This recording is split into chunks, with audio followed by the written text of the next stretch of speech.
Again, it's Ryan Springer. I'm here with Miss Abby Charles, and we're going to get started with our presentation today.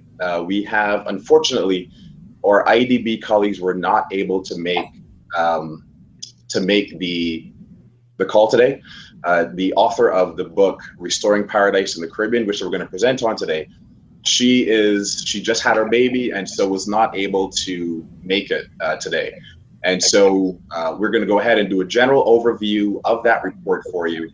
And then we will have Cure Violence, Mr. Marcus McAllister. He will work with us and go through the work of Cure Violence team and their project in Trinidad. And so with that said, I'm going to ask Abby to go ahead and get started. Yeah. So good morning, everyone. Thanks so much for joining us. And we know that more people are going to jump on as we continue to go through.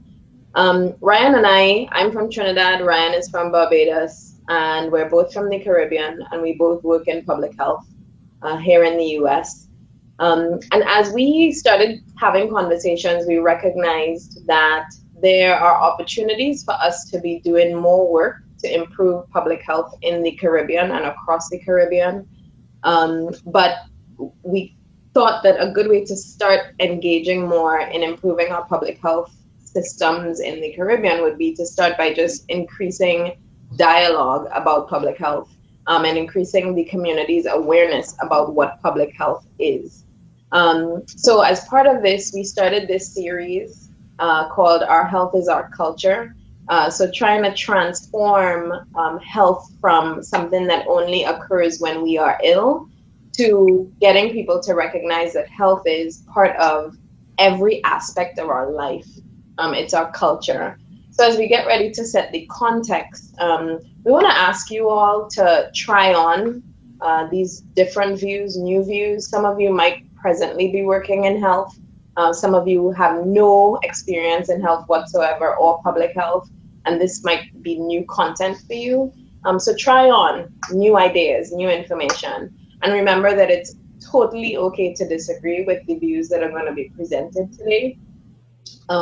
We want to disagree respectfully, and we also want to think or to try to think that sometimes it's both and. So it's not right or wrong or one way or the other, but sometimes there's the opportunity to have multiple points of view that could work together.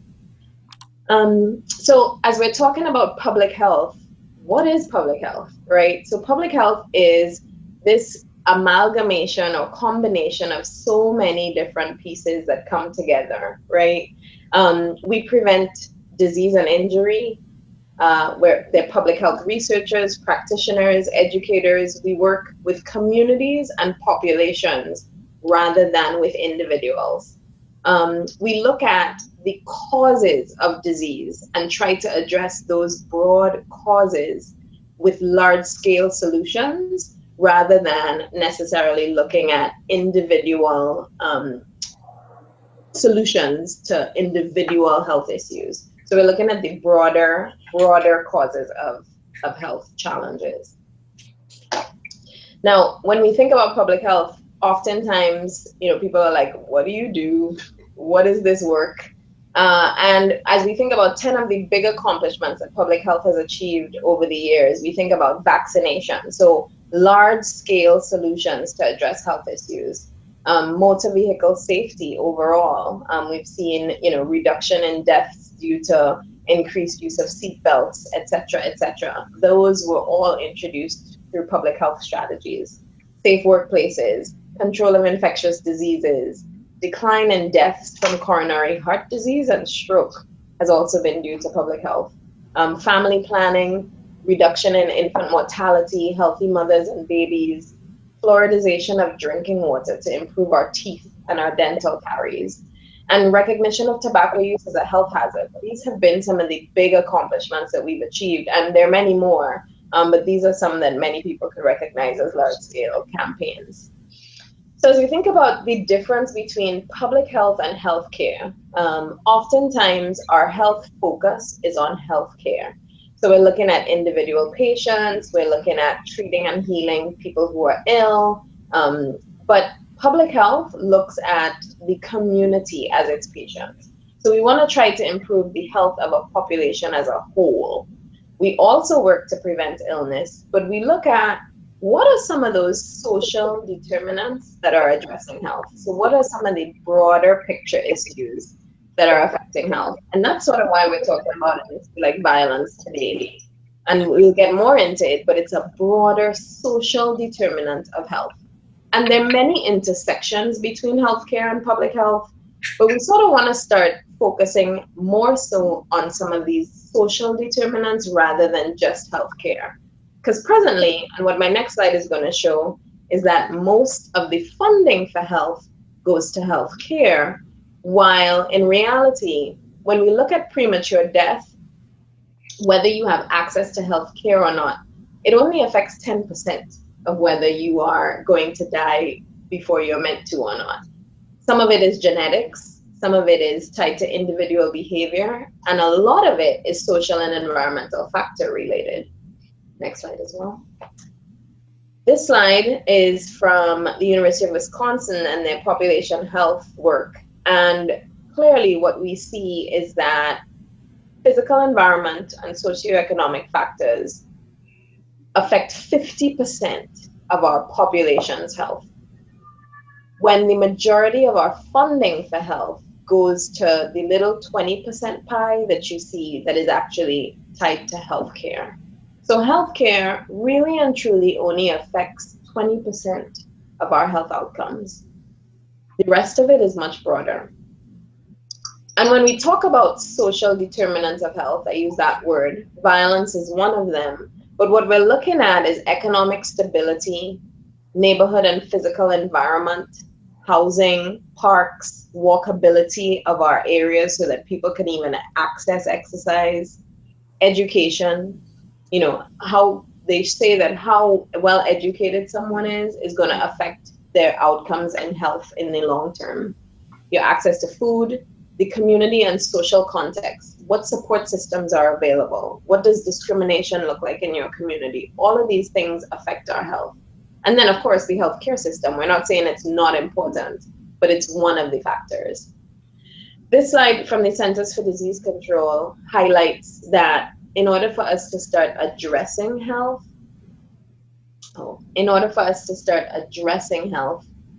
the factors that will have the largest impact are those socioeconomic factors.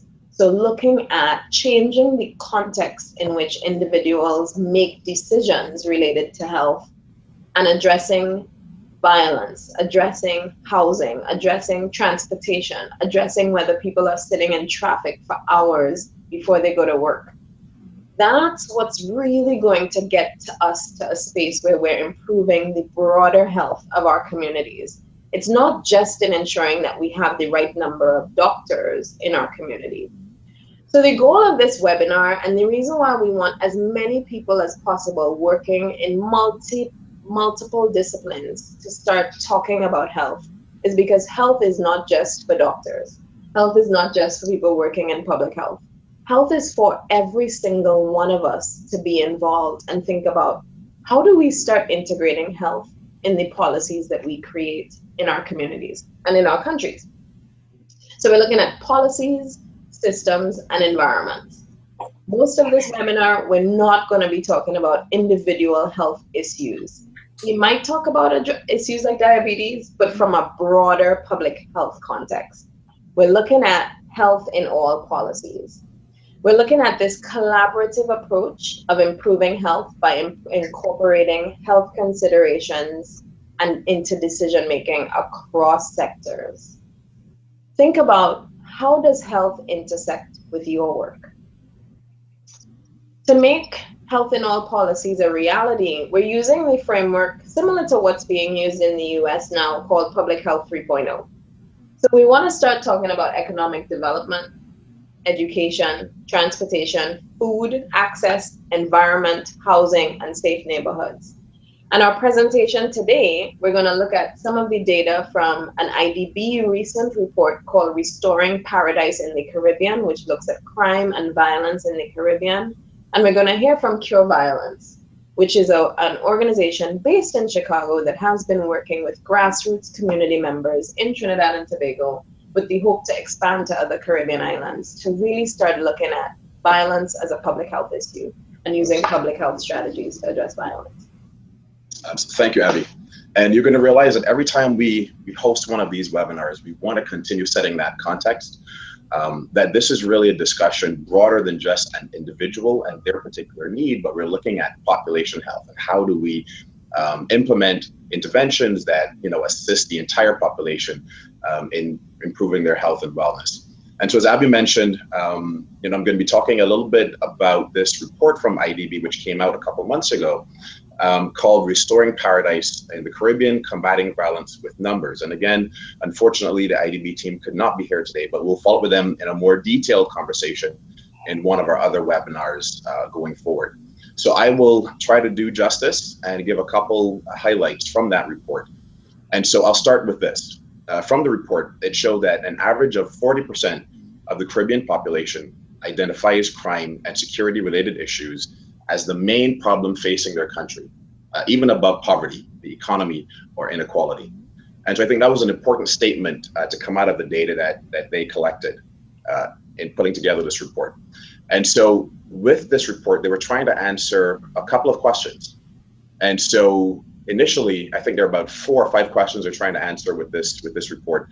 And the first was, what are the size and dimensions of the crime problem? Now, of course, there's a lot of anecdotal situations and thoughts that we have about what's going on in the Caribbean. But we really wanted to get to, okay, what's really the size and dimensions of the problem? Also, how is the Caribbean similar to or different from the rest of the world? And so having context to what's going on in the Caribbean compared to what's happening in the rest of the world is important in terms of the kind of resources and the kind of response that we need to have. Also, identify who are the victims and what are the drivers of crime, and hence the areas that provide the best opportunities for intervention. And I'll also talk a little bit about some of the limitations of the project, and so you'll see how that ties into the questions that we're trying to be answered here. And then also looking at what are the societal costs. And so these are all key questions that I think we're all interested in better understanding for our countries. And so I appreciate the work that IDB has done, and I think this is going to be a very valuable resource for us, for those of us who are in the community, those in the private sector and public sector. And so the data sources that were used were actually, these were collected from projects that IDB has run in the Caribbean. And so the first was the Caribbean Crime Victimization Survey. And this was a module in this broader survey that was conducted, as well as the business victimization module. And so this is all real-time data that they've collected from those 2 projects. And from that, they have this information for some of the countries in the Caribbean. I think it's important to highlight the data collected was not collected from every country, but from 5 key countries where they did this work. And so they looked at New Providence in the Bahamas. They looked at Bridgetown in Barbados. They looked at Kingston, Jamaica.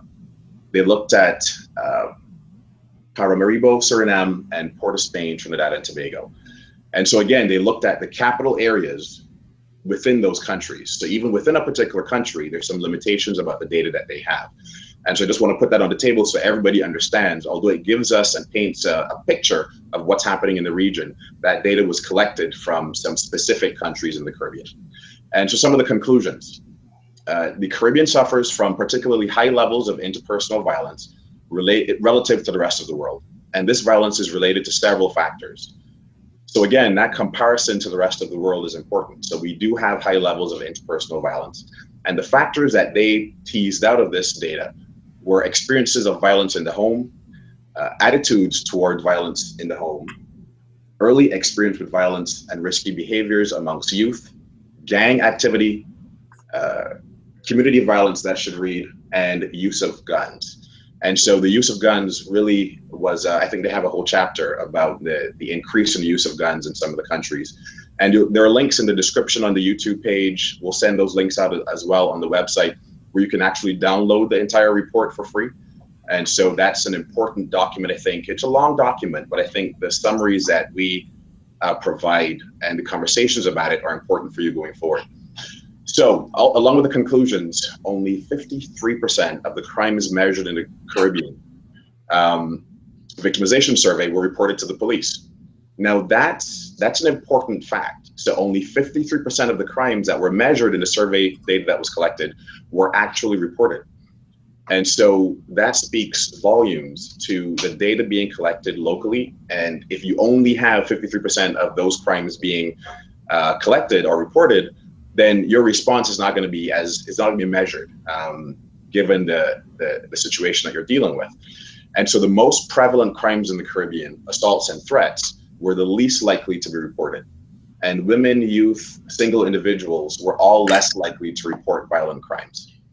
And so that's an important piece of information for us to bear in mind. And I think for any community programs that are working around violence in the community need to take that to heart around how do you engage when folks are not even reporting.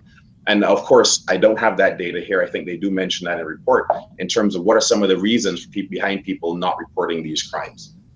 So I'm going to go through some of the recommendations, some of the overarching recommendations. There are 4 key recommendations there. Create more balance between prevention and control efforts. I think most people would agree. We spend a lot of time on the criminal justice side, the control side of things, and not enough on the prevention side.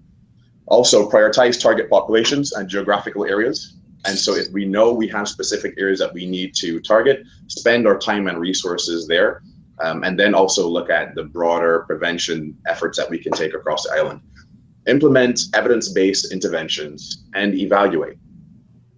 I think they did find, there's a lot of anecdotal information about what we should do in response to some of these issues, but we want to get away from just anecdotal and spend time on what actually works.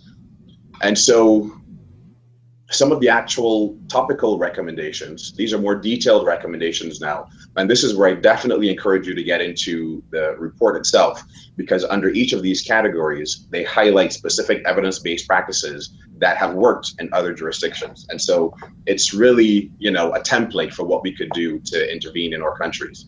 And so you have violence against women and children. There's several best practices there. Youth victimization and delinquency, stronger neighborhoods, gangs, guns, private sector involvement, and police and criminal justice system. And so you see police and criminal justice system, the recommendations there are really around policy and approaches, which tie back some to the prevention comment as well. But it's how do you move the system as a whole in that direction? And so some of the limitations, and some of these were directly stated in the report itself, some are just from my read of it as well. And I'm not claiming that these are all of the limitations either. And as you take a look at it yourself, you'll come across your own views on that. So some of the limitations, some topics were not included. And my background here in the US, I spent a lot of time in the behavioral health field looking at substance use issues and addictions issues. And so the topic of drug trafficking is very important to me in the Caribbean. And so that was not addressed along with organized crime because it's such a nuanced issue in terms of the data collection. They were not able to collect that kind of data to address that in this report, which is important to know. And so we also know there's significant, depending on the country, there's a lot of interest around drug trafficking and bringing, drugs through some of the countries. And so that certainly has an impact on some islands. There's also analysis shows relation and not necessarily causation. And that is also very important. So I listed prior several factors that they found that play into this, but please note that these factors do not necessarily show causation. And then third, the data only represents, like I mentioned before, metropolitan centers of the 5 target countries. And so that is an important factor as well. So as we have these discussions, although it is great to have a clear understanding given the data on these 5 countries of where the trend looks like, it is also only based on those capital areas. So with that said, I am going to turn it over to Mr. Marcus McAllister. Marcus is a national trainer for Cure Violence. As Abby mentioned, Cure Violence is a program out of Chicago. I'll have Marcus, speak a little bit about his time with Cure Violence and the work that they do. And so they've been working in the US and internationally for a number of years. And what I really loved about the approach of Cure Violence is that they treat violence as a public health issue. And so they really view it as an infectious disease and have developed programming to respond to it as such. And so with that, I am going to transition this over to Marcus All right. for him to get started. Definitely honored to have this time to talk a little bit about what we do at Cure Violence and some of the work that we're doing in the Caribbean area, specifically Trinidad. My name is Marcus McAllister, and as Ryan mentioned, I'm a training and technical assistant coordinator for Cure Violence. I've worked in the field of violence prevention for the last 13 years. And I've been privileged to train quite a bit, a few sites in Cure Violence ways. Worked in Jamaica, worked in South Africa, Trinidad, and pretty much all over the United States, from New York to Chicago, Philadelphia, etc. And as Ryan mentioned, so Cure Violence, the organization that I work for, we look at violence as an infectious disease that can be treated using disease control methods. Our founder, Dr. Gary Sluckin, is an epidemiologist who, after doing many works over in Somalia and other countries in Africa dealing with the AIDS and cholera epidemics and whatnot, that when he came back to the United States, he realized that what he was seeing with the epidemics in Africa and things that he was treating with his public health workers, that he felt that that same approach could be used here in Chicago when he returned, seeing that the violence clustered in certain areas. And so in 2000, Cure Violence was launched. And since then, we've been treating violence as a health issue, a learned behavior issue, an issue that that with all the exposure to violence that people encounter, which also heightens their ability to be violent themselves. And a lot of this I'll go into as we talk a little bit about the work that we did in Trinidad and how it played out. So I'd like to get started. So the implementation of the model in Trinidad, the Citizen Security Program, it was established by the Ministry of National Security to contribute to the reduction of the crime and violence in Trinidad and Tobago. This particular organization was partially financed by a loan from the Inter-American Development Bank. One of their particular initiatives was of CSP is an organization by the name of Project Reason, which is the organization that was modeled after Cure Violence, was the organization that we worked with to get started to implement our model there on the island. It's been implemented by the Anatole Institute of Research and Social Sciences, abbreviated as TERRAS. So they were the agency on the ground that CSP decided to run our program through. Because one of the things, how Cure Violence operates in different communities, countries, we always like to get, we always advise to try to get, in the States, we're looking for like CBOs, community-based organizations that have a real good relationship with the community, have the resources and the ability to, help the team out that we wind up getting together to be addressing the violence. And so they identified CSP as that particular, I would guess you would call it CBO in Trinidad, and they took upon the task of implementing our model with training and stuff that we assisted them with. So the initial training of the implementation, it took place in January 2015. We had representatives from Trinidad and some of these agencies that I'm mentioning, CSP representatives came, and also Project Reason representatives, Project Reason and Terrace representatives came to Chicago, and we started our first dialogue and early trainings to get this thing launched January 2015.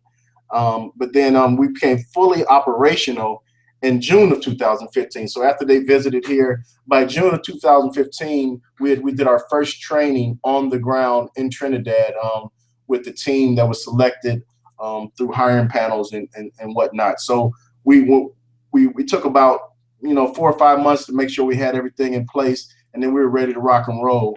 One thing that we found out, so we participated in the hiring panels of hiring and I'll get into some details about what these workers and what their job entails.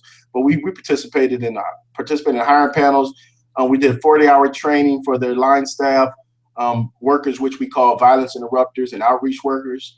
40-hour training for the management. We did booster trainings, a lot of site visits, being out there with the team in the field. I think in the last 2 years, I've probably visited Trinidad about 10 times. all related to the model, and checking in on the site, various trainings, and just wherever I can help with technical assistance.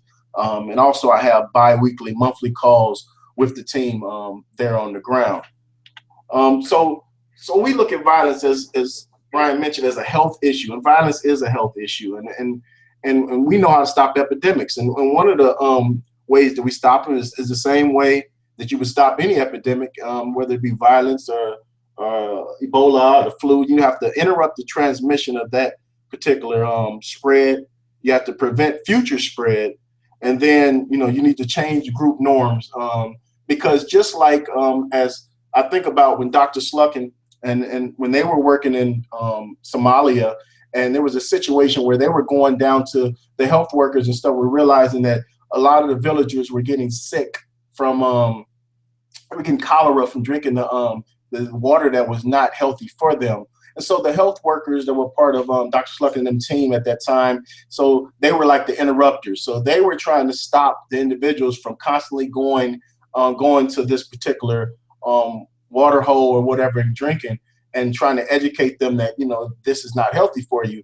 And then also trying to prevent the future spread and changing the group norms. They had to work with the villagers, because even if they had about 7 or 8 public health workers that were working, they knew that it was going to take more than just the health workers. I mean, you needed the community, you needed the tribes, you need everyone to buy in, that if we continue to go down and drink this water, these are the results. And you always had people that were like, well, I've been drinking this water forever, I didn't get sick, so that's just them. And so I brought up that story to say it applies so much to the work we do today in various communities in the inner cities, and even while I was over in Trinidad, because now we're applying that same method, where we're trying to interrupt the transmission of violence from one individual to the next, and then from that next individual to the next, and so on. I mean, it spreads in the same form that a person if you're in a room with somebody and you sneeze on somebody like a cold, and that particular cold can be spread to that person, and they go sneeze on somebody. So it's the same premise about how we look at violence from a health perspective, and then how we're preventing it. And so one of the ways where we're preventing the future spread of the violence is we hire what you call credible messengers.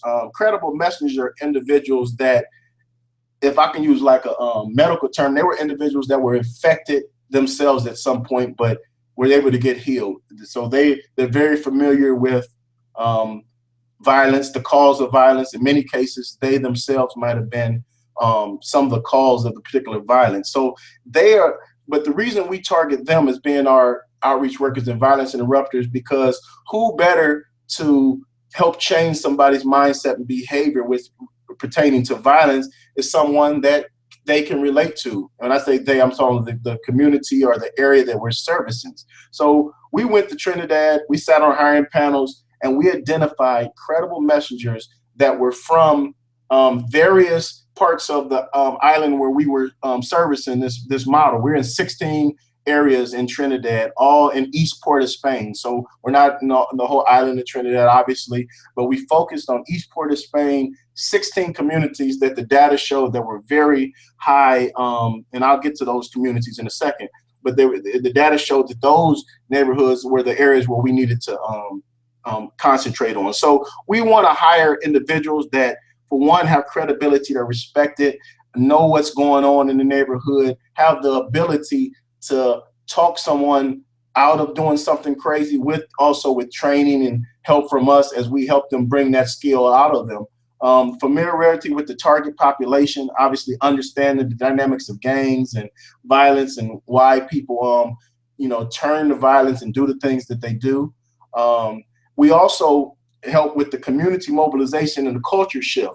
So along with public education and various other platforms of stuff that we passed out in Trinidad and the marching and the events that they did, it started to develop a community culture shift. And what I mean by that is that this was starting to show that, that someone other than the police and someone other than the hospitals and doctors that literally cared and cared about violence. They looked at it as something that spread. It can be spread as a health issue. So we started to really saturate the target area with these messages through pub ed.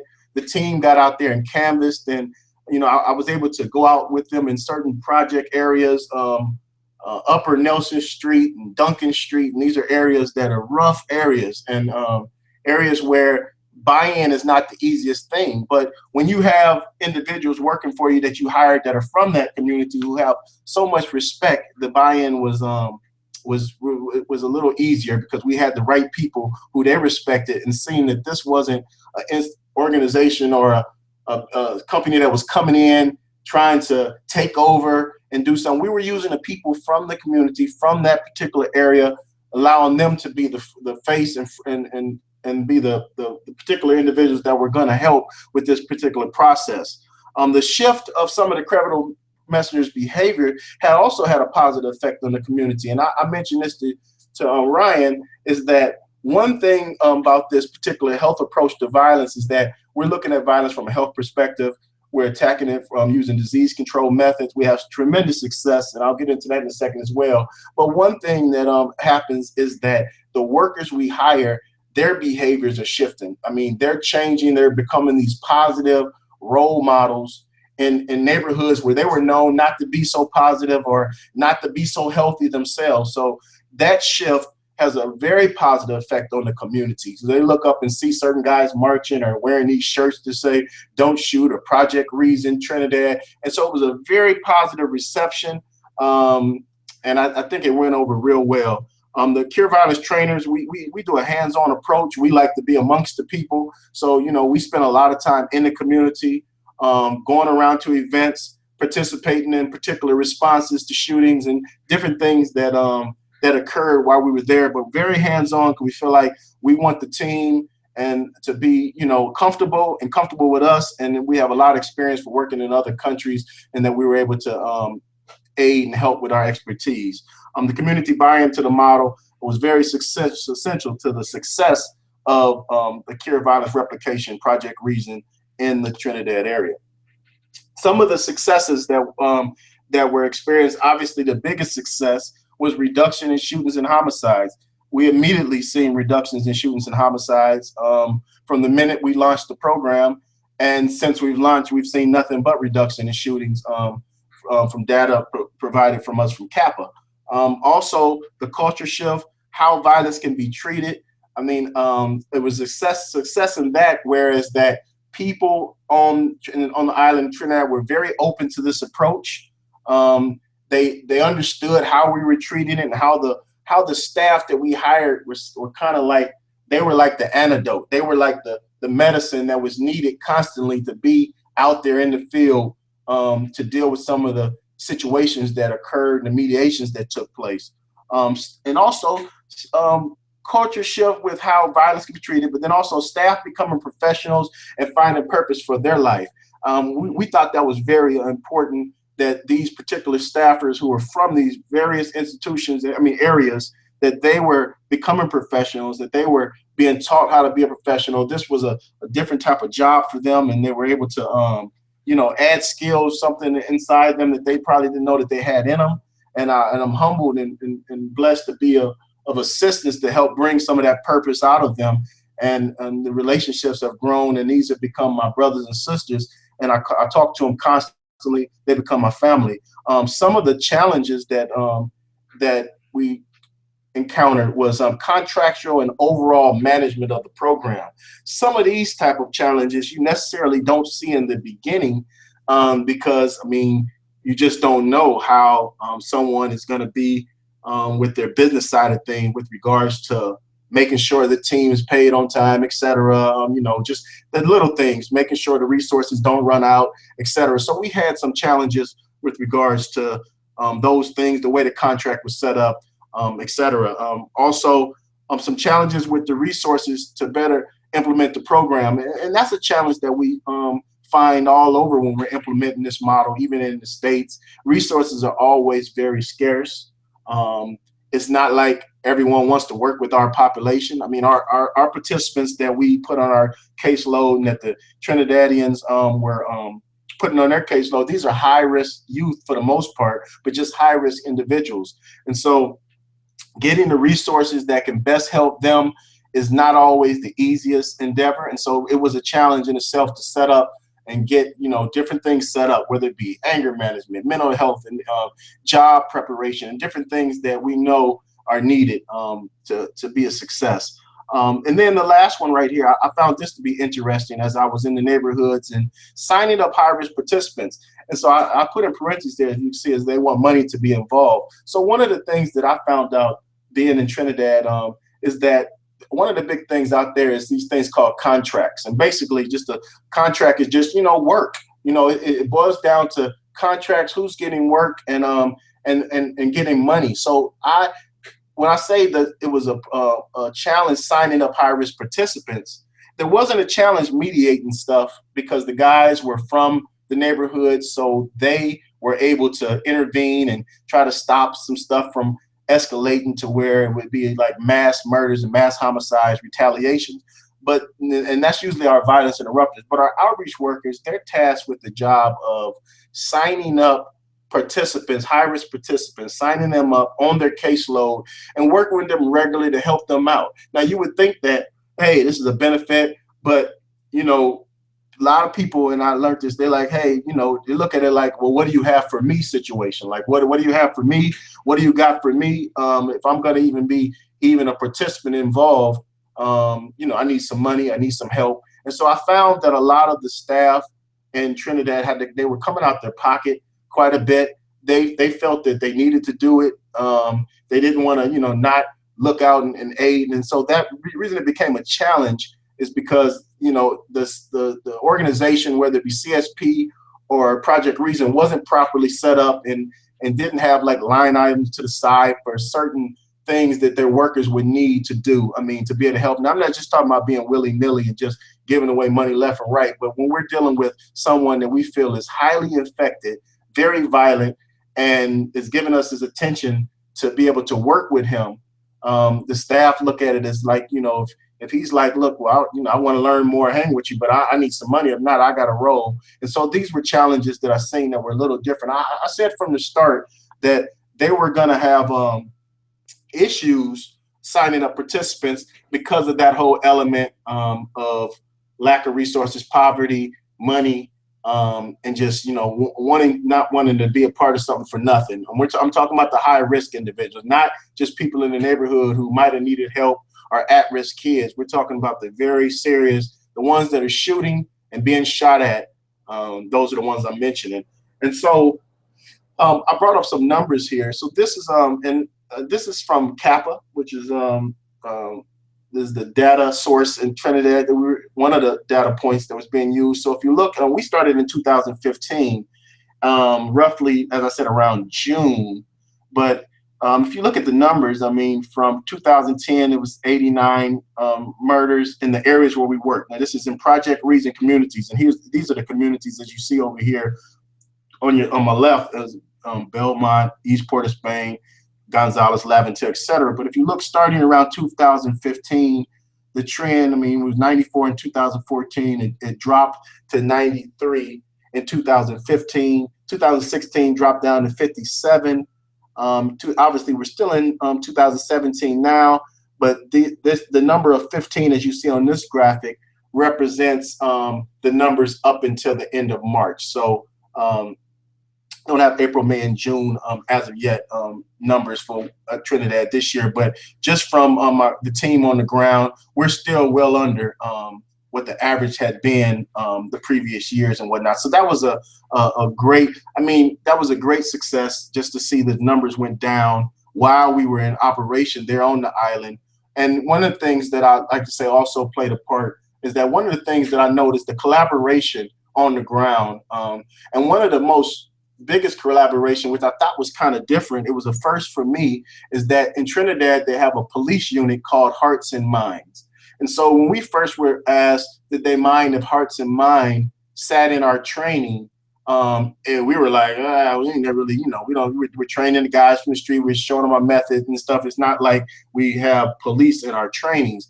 But they explained to us that this was a different type of unit who actually similarly do some of the stuff we do with regards to, you know, social work and grabbing kids and taking them across areas where they normally couldn't go to events and stuff. And they had a good rapport with the gangs and on the streets there in Trinidad and Laventille area. So the Hearts and Minds, which is a particular unit, maybe made up about 20 some, maybe 25 police officers, had the opportunity to see their relationship with Project Reason and CSP, and it was a very beneficial relationship where they were very helpful as far as what's going on, you know, bringing things to the attention of the team, aiding in any way possible if need be from them. So I thought that was a great collaboration, which still goes on today. Hearts and Minds and our project there is working, you know, hand in hand and so to speak, in a good way whenever their help is needed or when they need some type of assistance. So these were the murders. If you look at the total annual numbers of woundings and shootings, if you look at the same years, 2015, as you see, 160 woundings total. But if you look at 2016 and 2017, I mean, we're not even nowhere near in double digits as of yet. You know, I mean, not double digits, but triple digits. Sorry. So these are just more CAPA data. It shows the decline. And once again, these are the areas where we focused on, where our staff is from. We had a team in Trinidad of roughly 13 staff, which made up about 6 violence interrupters, 6 outreach workers, and 1 supervisor. So, you know, 13 people, and then the program manager. So I would say 14 people total. But the work they did, I mean, I take my hat off to them. It's one of the rougher areas that I've visited. But, you know, it just says a testament to that.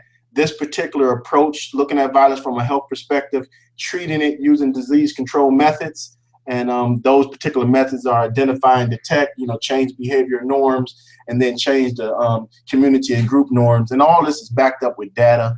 I mean, we have a database that our team is able to use and to be able to document all their movement and everything that they're doing. The Trinidad project is also being evaluated right now by initially from American University, but now switched over to Arizona University, and their findings and everything should be finalized sometime around maybe December. So we're looking forward to what the results were. But the one thing about it, the numbers won't change. I mean, these numbers are the numbers that they are, but they'll look at other factors and stuff. I mean, they surveyed a lot of people in the community, in the neighborhood. But my personal time there in Trinidad, this particular approach was well received throughout the communities. The workers were looked at as almost like superheroes, and you know, they were doing positive things and very well received. I had the opportunity to participate in a few of the community events they did and meet quite a people and see that the reception to this approach was very strong, and obviously the results came out, you know, better than we even expected. I mean, we expect results, but these were phenomenal numbers, and that's not even just taking all the credit.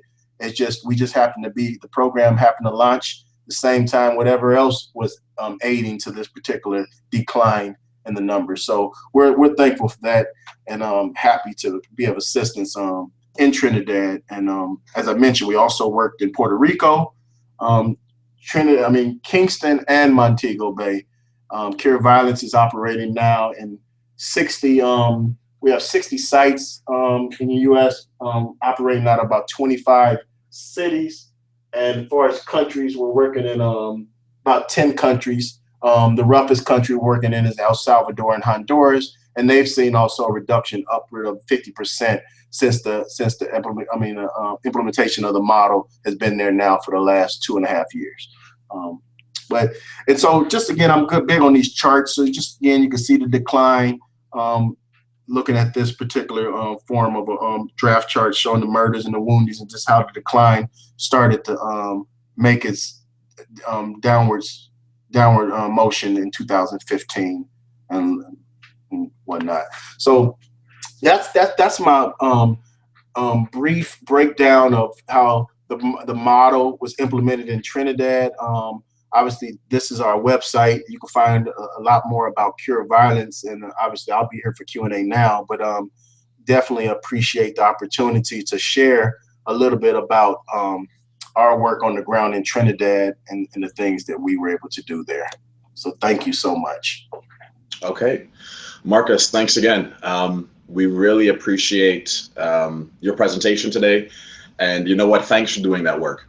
That is awesome. We have a couple questions for you from some of our viewers. We'll read those questions to you. Okay. If you can quickly respond to those. So we had one question for clarity. When you say the credible messengers, are you talking about the Community Action Council members, so the community advocates, or the former gang members who are known community-wide, so the violence interrupters? Yeah, so I would say more so I'm speaking of the former individuals that were associated with these groups that changed their lives. But out of the 13 people, not all of them have just particular gang backgrounds. Some of them just have street backgrounds. So yes, I'm speaking to the people in the community on the ground that's from these neighborhoods, whether they be gang related, street related, or just some type of credibility within that neighborhood. Okay. And the second question was, how has defunding, or the slow disbandment of the CSP project, how has that impacted Project Reason? Is the project still active? Yeah, so as of the 30th, I mean, actually today's the 31st, right? Let me get my brain right. So as of the 30th of this month, the team there is the team has been laid off due to, as you mentioned, funding constraints. I think they only have just the management team that is doing the last paperwork.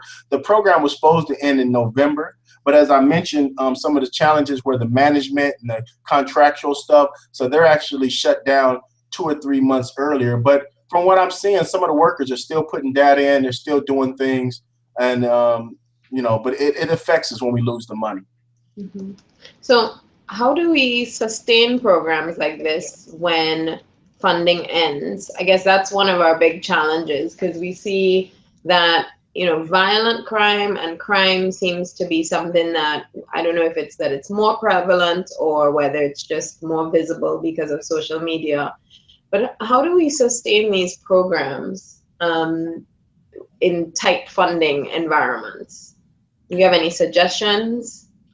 Yeah, so I mean, that's why it's so important. And then we had this conversation earlier. Me and Ryan was talking about in the beginning when we are, it's important to try to look at this and look at sustainability from the gate. I mean, minimum 3 to 5 years. I mean, we've had situations where people were getting funding for 1 year and they were like, hey, we got to do it. We need it. Let's do it. But I think our approach and countries they need to come into this with that language and that attitude that, listen, we have to start off with a nice chunk so we can show you what we're capable of doing and turn a 3 or 5 year into a 10-year sustain. But we have to have the amount of time to show you what can be done. And usually 1 year is just not enough usually. So, I mean, talking to those that make the decisions. I mean, obviously now in Trinidad, we're at the mercy of cabinet, waiting to hear if they're going to refund CSP, although the numbers are good. And I've talked to the people there and they like it and they see it, but it's always a financial issue, when it comes to where's the money going to come from. And it's just a matter of how people see violence. Do they see it as being this important versus whatever they're going to spend the money on something else? Right. And so we know that violence affects us all. Mm-hmm. The people who are listening in and participating on the webinar as well, what is our role in ensuring that support is sustained? How do we, as just regular people, I'm not a politician, I'm not in cabinet, what are some of the things that I could do to support a project like this to be sustained? And I'll add to that, because part of the IDB report, they actually address some of that in terms of, what can be done by those of us in the private sector, public and community. And so I think just from your perspective on the ground, and the project that you have on the ground, what can we do? Do we need to advocate, to our representatives? Like, what can we do to kind of keep that going? Well, definitely advocating is always great. We could never get enough of that. I don't think that should never stop.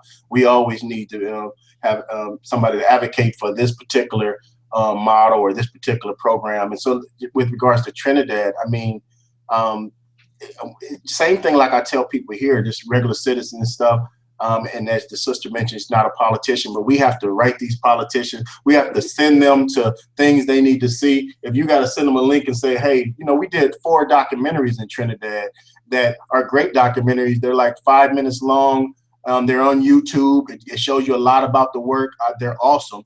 They're called Project Reason. You can just Google Project Reason on YouTube to be able to see the work they're doing there. But let the people that's making the decisions, let them know about this stuff. That advocacy is one of the strongest things that we can do. Unless you got some in your black book and you can make a call to one of them private philanthropists on the island that can just take care of it. But other than that, I think just advocacy is all we really can ask for. And for you and for those listening to do their homework. And don't just take my words for it. Go to our website, do some study, look at our evaluation. Yeah. So we'll certainly add the links to the description and send it out to our participants for those documentaries. And honestly, that speaks to quite a little bit of follow-up in terms of how can you use what outcomes, these documentaries, et cetera. Is there a strategic approach for using that to engage the broader population? Because yes, you're targeting, Laventille area in those sites, but how can we get the messaging out to everybody else so that everybody's more comfortable with this idea and notion and approach to violence? So we can, in our day-to-day conversations, we can keep that conversation going. I think that's an important role of changing, and this goes back to the IDB, results in terms of our views and approach and around violence. We need to change that, and I think having this kind of info shared would help us with that. And not just in Trinidad, I would add to that, to our other Caribbean islands. How do we use this data, use this information to spread this approach to a broader population across the Caribbean? Because we invest so much in police. Our focus is just policing, as opposed to really looking at the root drivers and where the data is to addressing violence. So we'd love to hear your thoughts there. No, I agree. I mean, we focus on police, and we know we need police, but police have been here forever. So shifting that focus a little bit, and shifting that focus a little bit, and being able to, as you mentioned, like how do we get out to the other islands, and and that's definitely a communications type platform. It's kind of like similar to what we're doing here, and I applaud you all for even putting more of this type of stuff needs to be done, more of outlets where people can hear about what's going on, and then those that are listening now, they have to be the mouthpiece to spread it even more and tell people and look for potential opportunities to invite to speak, or even some of these communities showing some of these documentaries. I mean, when we launched in Trinidad, we didn't just come out there and jump in the community. We brought the community together, about 100, 200 people. We showed the Interrupters documentary to them first. I mean, before we hired anybody, we had to show them what the work was like, just so they get a sense. It was a tremendous reception. And then we launched, and we did the same thing in Africa. So advertising, showing some footage and stuff, I think you're on the money with that. So I agree. Now, having to answer exactly how that streamlines to all, I think that's something that we're going to figure out together. So I'm glad to be a part of that team to help figure that out. Absolutely. And I know we're running out of time, but I wanted to get in a couple comments because we talked about this just before we started recording. And I think it speaks to that. How do we reach the other islands? Every island is different. Every island has different infrastructures. Abby was explaining to me this whole situation with the contracts in Trinidad and the gangs involvement there. And so I think that's a unique situation to deal with. Very unique.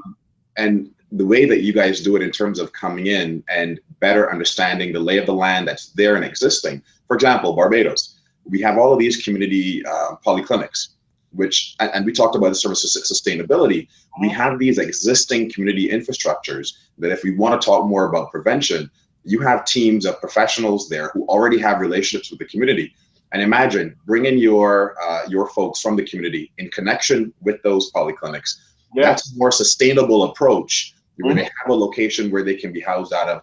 I fully appreciate and hear you when you say that administrative challenge with some of the organizations on the ground, that's real. I can speak for Barbados. We don't have a large nonprofit portfolio of organizations. It's a very centralized system that we have. And so I think looking at those nuances on each island and embedding it into the existing system is something that we need to look at. We have another question from one of our viewers, so we're gonna get that to you in the final moments. Yeah, so we had a comment, as someone working with local community-based organizations and NGOs in Trinidad, I think our best advocacy move is to band together and pool our resources to lobby and engage corporate citizens who have violence as a CSR, so community social responsibility concern. If we get corporate citizens on board, we put pressure on our politicians. Yeah. Very true. And I think, so the work that the Violence Interrupters is doing is phenomenal, but it speaks to a broader gap that we have in our health system, in that we don't have many community health workers who are funded in our health systems across the Caribbean. So, and my focus and my work is in community health workers. So I tie everything back to advocacy for more grassroots people from communities who live there, who can start talking in their own language about health, whether it's violence, whether it's diabetes, whether it's exercise, whether it's stress. We have to do better at getting those sorts of programs sustainably funded by our governments. And we need to think about strategies to do that. And I love this corporate pressure piece. As many voices as we can have involved would be really great. And that's a big conversation that Abby and I continue to have, because in my opinion, in order to change a system, if you're talking public health or population health, you can't talk one-on-one. And so in order to make these kind of changes, the private industry needs to be involved. The government can only do so much on a good day. The Caribbean countries are challenged economically right now. And two, there are a lot of inefficiencies that they have to work through. That's the nature of governments and bureaucracies. Even here in the US, our public health system has lost a lot of funding over the years, and I expect we will lose more. And so being able to tap into our private, partners in the community, that's critical. And we've got to show how they can play a role. And it's interesting, that's also mentioned in the IDB report. So I really give kudos, although they're not here, I give a lot of kudos to IDB. I think it was a very thoughtful report. It's long, but given the highlight slides, and I'll provide those as links as well to all the participants, but take a look, download the document. I think it's a worthwhile read. And for all of us to figure out from where we sit, how can we then contribute? And Marcus, you and I will be talking months around this, because we really have plans to move and scale some of this work in the region. I think it's important. And yes, we have an external partner who has an evidence-based practice. Now it's finding the right regional and local partners and being able to embed that into the local systems. And so I am committed to working with Cure Violence and the other partners on that as well. And I know Abby certainly will be involved as the community, outreach worker, expert at the table. Yes, absolutely. Looking forward to that. And thank you so much, Marcus, for the hard work that you guys are doing. Of course, we didn't have the interrupters involved in this conversation, but we know that they are the hardest workers in our communities addressing violence day to day. I wish that they didn't have an end to funding, but we must find ways to sustain that support. Absolutely. Yes. So I'd like to, I'd like to stay on time. And so I'd like to remind folks in the description on the YouTube page, we have links to a survey. We'd like you to take a quick, survey of the event, just to let us know your thoughts on the event. So please go ahead and click that so you can get that information into us. We have links to the actual report from IDB. You can download that directly. It's a free report, so you have access to that. You can also subscribe to get emails on our upcoming events. So we do want to work, like I mentioned, on a more in-depth discussion with Heather Sutton, who's the author of the report. And Abby and I are also doing we're doing some pre-recorded interviews with Carib Nation as a partnership around these topics in the Caribbean. So we'll be posting those as well. So this is not a one-shot deal. We're committed to continuing this conversation and not just talking, but we want to give people some tangible tools around what they can do once we finish this discussion. And we're doing that work on the back end. So again, I really thank you to those of the folks who are on YouTube who are watching this. Thank you for participating. I know it takes up some time in your day, but we will continue the discussion, and I will send the videos out to everyone who has registered. I will post that via our social media channels as well. So Yeah. Thank you again. Thank you guys so much. And send us your contact information if we don't have it so that we can make sure to keep you in the loop for future conversations. And any additional questions as well, you can post on Twitter or in the chat here. We're going to send those to Marcus and we will respond as well. We'll keep the conversation going. So this has been our second Our Health is Our Culture webinar, and we thank you all. Have a great day. Marcus, thanks again. Thank you so much. Nice meeting you both. All right. Pleasure. Have a good night. All right, sister.